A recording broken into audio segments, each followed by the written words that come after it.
Thôi bây giờ One is me em gue ka langa chama ni we up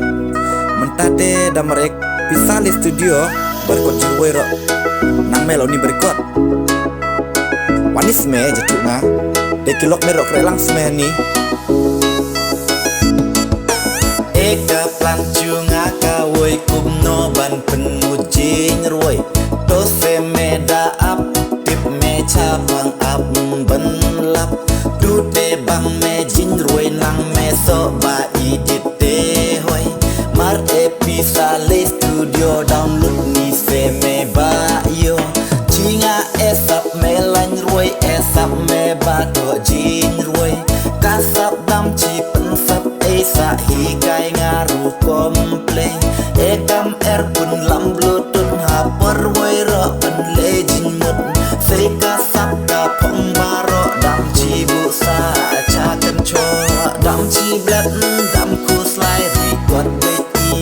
la mobile piro one le group no i pen la YouTube bet makasih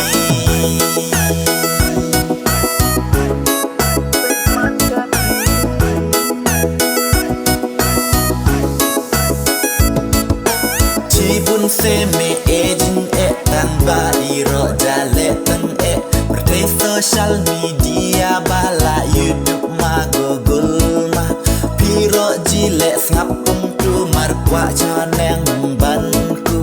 cari kot no i freestyle la chu ngama kan mobile jase tre chu tong be i chi group man kasih dang no i ben lap baro berde tip ka i ro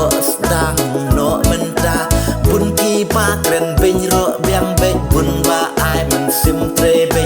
dam cha he ba ban jin duk jale be i kum ni chi group chu dam no i menta chu ruai chwa ba tan son ba me se